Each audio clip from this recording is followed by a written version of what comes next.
Hello and welcome to another episode on Roscast. This is going to be the second Easter podcast series on this platform. The first one was made last year, and if you want to get that, please you may have to scroll up to engage in that. By the way, that particular one the one done last year was quite elaborate. However, this year's one will not be as elaborate as the last one. Let me say to this podcast series on this platform, this Easter podcast series will be an addition to the blog post series. Now, a Blogster series is currently going on at this point in time. So if you want to access it, just click the link attached to this podcast platform and you would find it in. That's if you are listening to the podcast as of when it was made. But if you are going to listen to the podcast long after Easter is gone, you may have to search for Blogster 3. And the blog is the third edition. On this place is the second time I'm doing an Easter series. But on the blog is going to be the third edition. So yes, this is going to be not as elaborate as the last one, and possibly it's going to be a kind of very simple podcast in comparison to the other podcasts that I've done. So just see this and the blog series as a combination. So if you want to enjoy both parts, then you can kindly engage yourself. As usual, if you're enjoying the podcast, please do not hesitate to share to others so they can be blessed. And if you've not subscribed, do not hesitate to subscribe. So with that being said, let's right into today's episode.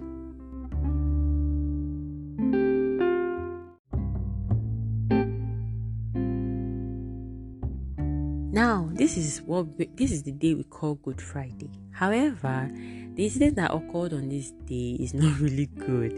It's so interesting that the Bible does not always call things as they exactly are. In the sense that the Bible does not always refer to things from our emotional point of view, from our human point of view. The Bible always reflects things from God's point of view, and that's how God works. God always speaks to us not by our emotions, not only because of what we are seeing now, but He always refers to us by our future because He sees our future.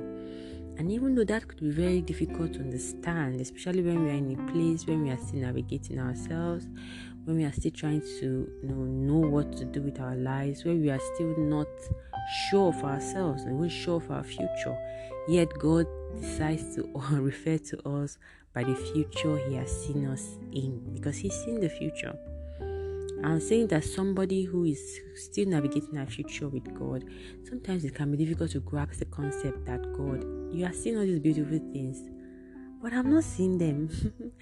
And just to bring that back, when we say Good Friday, the event that happened on Friday, on this day, when we're making reference, did not look like God. But from God's point of view, it can be called and it would be called a Good Friday, because this was the beginning of God's greatest plan for humanity, God's greatest plan to bring man to Himself. It was the beginning of all of that event, and therefore we can call this day a Good Friday.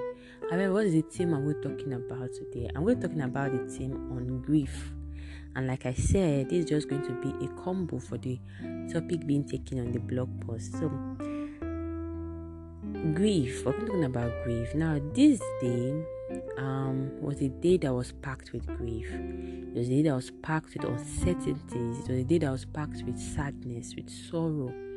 When you read the book of Luke chapter 22, you read when Jesus Christ took His disciples to the garden, where He often took them in the past to pray. And while He was praying His heart out, His disciples were sleeping. Now, the Bible here does not just say they were sleeping because they were tired, but it mentions that they were sleeping because they were very sad.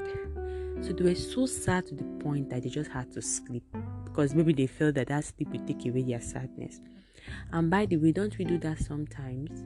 When we are very sad, when we are very burdened, when we are grieving, sometimes we just decide to numb out and just sleep.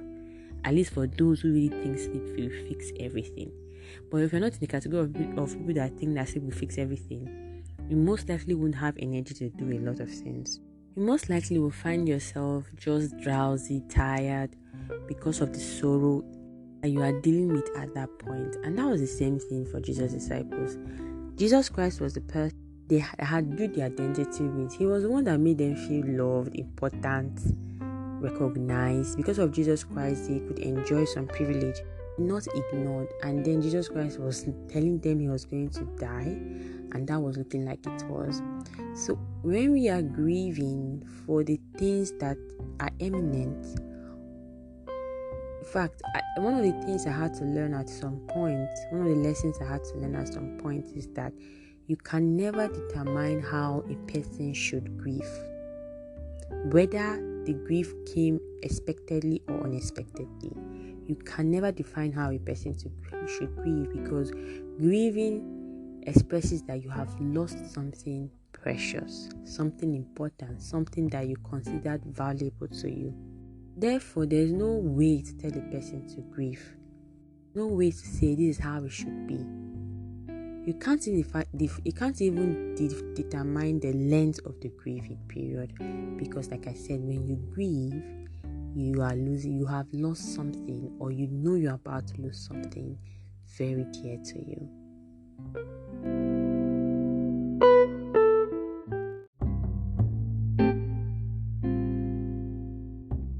Just like his disciples, whether you are expecting something that will cause you grief to happen, or whether it happens unexpectedly, because that thing that you have lost, you're about to lose, is important to you, the process of grief comes in its own varying way. And like I said, you can't determine how a person grieves, and all of us grieve in different ways. However, the book, Psalm 34 verse 18 says that the Lord is near to the brokenhearted, and he is close to those that are crushed in the spirit. So one of the major encouragement that I get whenever I'm in a season that appears to be a season of grief is that God is always near me. And it can be difficult to accept this truth, because when you are in grief, what you can see is only darkness. That is what you are enveloped by. But the truth of the word of God is the best comfort any of us can receive. And sometimes there's no best way to prepare yourself for grief, because as long as what you are losing or what you have lost is important, it is always going to hurt. However, building our relationship with the Lord in our private corners and getting to know who God is to us will continually be a great anchor for every one of us whenever we are faced with a season of grief. I do believe grief is something that we cannot completely avoid as long as we are in this world. It's a part of life that most of us try to ignore, but it is a reality of life. As one that works in the healthcare system, and I'm faced with situations where I have to encounter people grieving, it just brings the reality of the harsh reality of the other side of life to my face. Sometimes being in positions where you have to comfort families, even though you as a medical personnel tried your best, can be very difficult.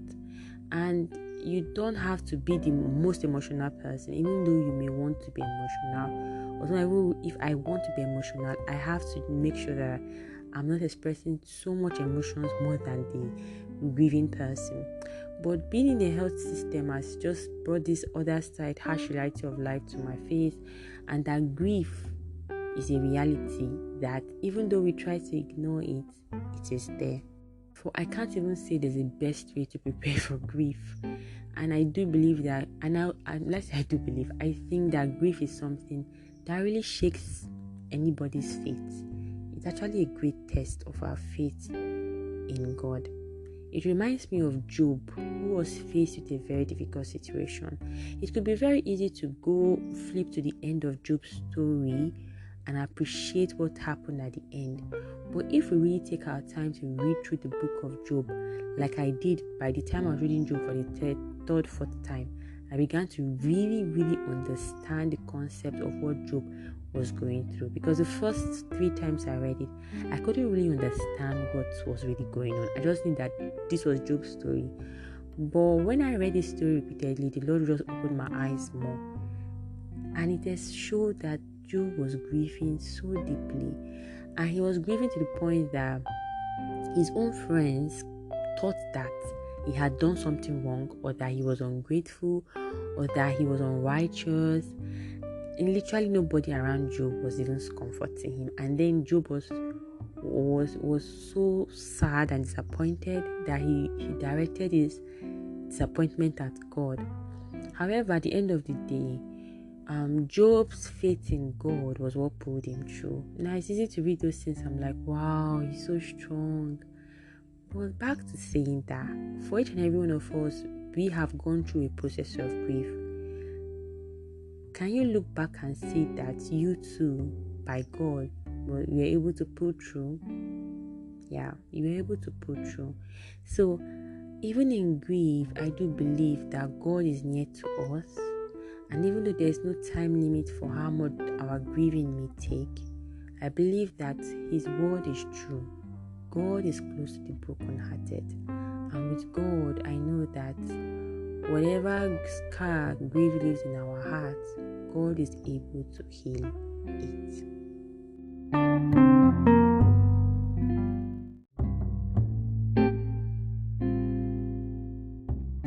Sometimes very beautiful things have to come through very tough and painful processes. As one who is learning to trust God for every season of my life, I have to be continually reminded that God knows what He's doing. A good does not become cherished until it goes through fire, then it becomes polished and cherished and wanted by everyone. A food or a meal until it is well cooked may not be enjoyed. In fact, some kinds of food cannot be enjoyed unless they are cooked. You won't enjoy a piece of cake until it has gone through some heating. Neither would you enjoy bread until that flour is baked. But the process of making all these things, you can see it as a tough process, because if you put yourself in the place of these things, you could see that you have to be molded, pounded, mixed and put on that heat in order to come out delicious. And that analog can be used in terms of Good Friday. Good Friday was the beginning of God's greatest plan for humanity. However, this meant sacrifice, this meant tears, and this meant blood.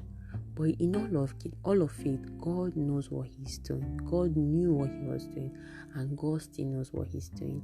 So I do trust and believe God, even though sometimes I may not really comprehend the future completely. I may not really comprehend the next step or how I may handle a situation. I may not phantom it. I want to continually speak to my heart and speak to myself that with God, I would be able to pull through any season of my life. Now, grieving sometimes does not even just mean losing someone to death. It can mean losing a friendship. It can mean losing an opportunity. It can mean leaving a place. It can mean losing a job. It can mean also realizing that you have lost yourself. Grieving can come in any form, but it always reflects that you lost something valuable and precious to you. And whatever season of grieving you are in, and whatever form it has come in, this is just a reminder that God is near to each and every one of us, and He heals the broken-hearted.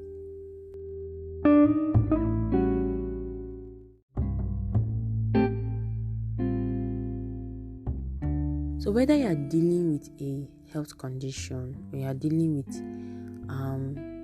a difficult situation, whether it's an expectation that is taking too long to happen, whatever season that you are in, or if you are not in any of this season, if it is somebody that you know or someone that you love, God is near to the brokenhearted. And I do pray and hope that this podcast has blessed you in one way or the other. So as you enjoy that communion today, as you go to that church service today, as you reflect on Good Friday today, do not forget that even in your grieving season, God is near to you. If you enjoy this podcast, please do not hesitate to share it to others. Please do not hesitate. If you've not subscribed, do not hesitate to subscribe. I'm so grateful to have you here. I won't lie to you. To be very honest, I wasn't completely prepared for this podcast. But in the course of creating this podcast, all I could just mutter was, God, thank you.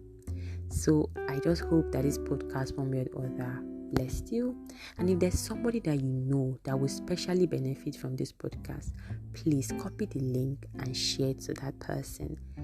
Let the person be encouraged. We do not encourage, like the Bible says, we encourage from the comfort we've received, we share to others. Most times we do not share because everything is perfect or that we are in a great place, but we do it because we know that if God has given us an instruction, if God has given us an auction, we don't do them because we don't feel like doing them. We do them because we need to do them. And if you are not in a season of grief in your life, if there's someone around that's in a season of grief, please trust the Lord to grant you wisdom on how to console and comfort them, and also be there for them, because this is also very important. It's important for us to be, as much as possible, the right people for those that are grieving. Job didn't have those kind of people around him, neither did Joseph. Jesus did not also have, but we are meant to be the light of the world, and therefore Christ in us, the Holy Spirit in us, gives us the power to be comfort to those that are around us. So thank you for being here. Thank you for listening. And until next time on Rosecast, stay safe and God bless. Bye-bye.